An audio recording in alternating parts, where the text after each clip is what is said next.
In the silent desert of Dahshur, two pyramids rise from the sand. One bends, one burns red at sunset.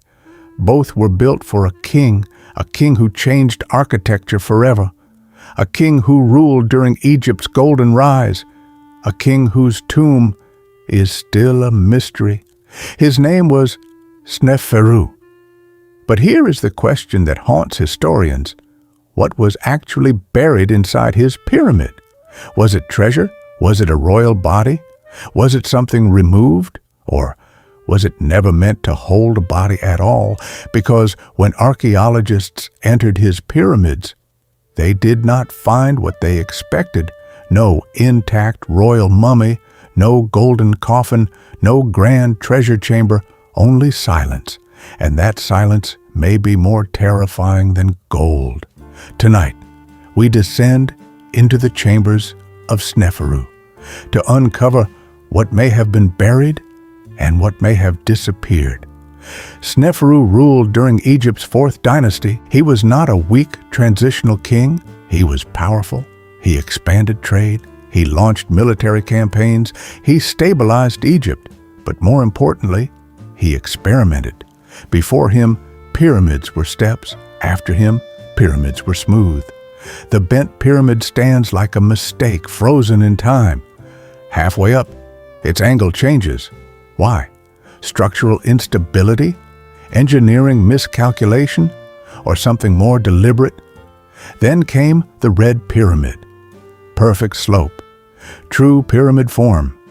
Historians believe this is his final resting place. But here's the problem. When entered in modern times, it was empty.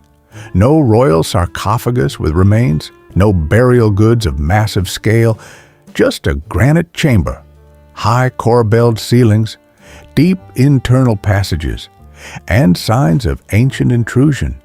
Was he robbed? Almost certainly. But was everything removed? That's less certain, because Sneferu had 2 pyramids, and possibly more burial complexes. Which one was real? Which one was symbolic? And what if neither was meant to preserve his body, but something else? Hold that thought, because what lies inside the architecture may be more important than treasure. The internal design of the Red Pyramid is unusual. Long descending passage, 3 chambers, high ceilings designed to distribute weight, but no elaborate decoration, no carved spells like later pyramids. Why so minimal?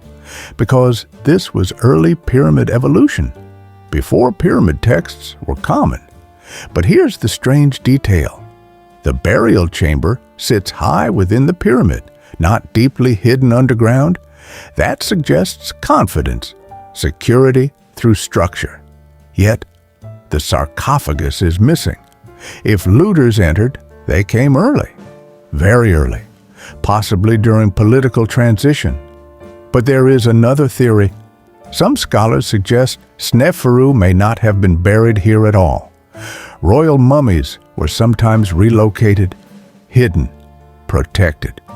What if Sneferu's true burial lies undiscovered? Some believe there may be hidden chambers, unscanned voids, unexplored sections beneath the pyramid floor.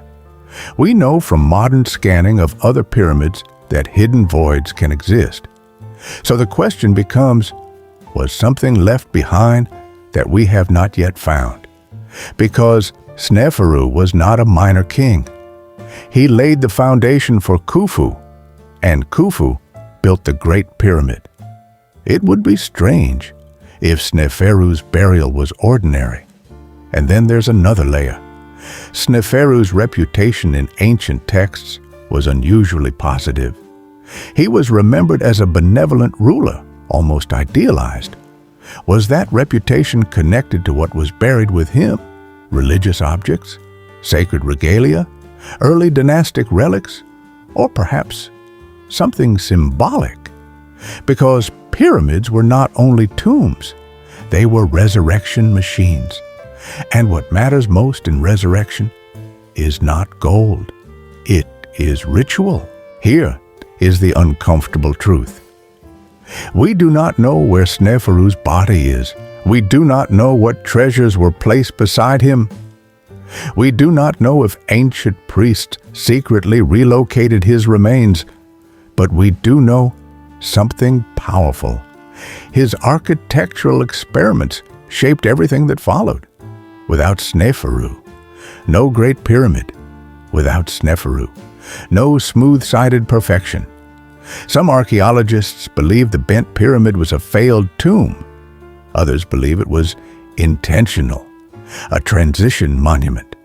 If the bent pyramid was abandoned, was its chamber ever used? Could burial goods have been moved, transferred, reburied? Ancient Egypt experienced periods of tomb robbing and political instability.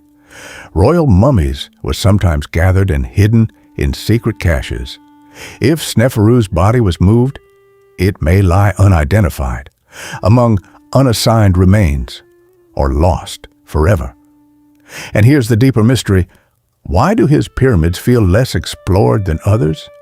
Because public fascination focuses on Giza, on Khufu, on the Great Pyramid, but Sneferu's structures remain quieter, less sensational, less excavated in the public imagination, and sometimes the quiet monuments hide the deepest secrets. So what was buried inside the tomb of Sneferu? Perhaps gold, perhaps sacred tools, perhaps royal insignia, perhaps nothing at all. But what was truly buried was the blueprint of Egypt's future.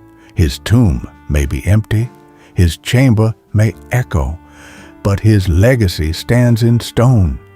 Because sometimes the greatest treasure is not what lies inside the pyramid, it is the knowledge that built it. And perhaps the real mystery is not what was buried, but what was removed. Thank you for joining Echoes of History, where lost voices of the past finally get to speak.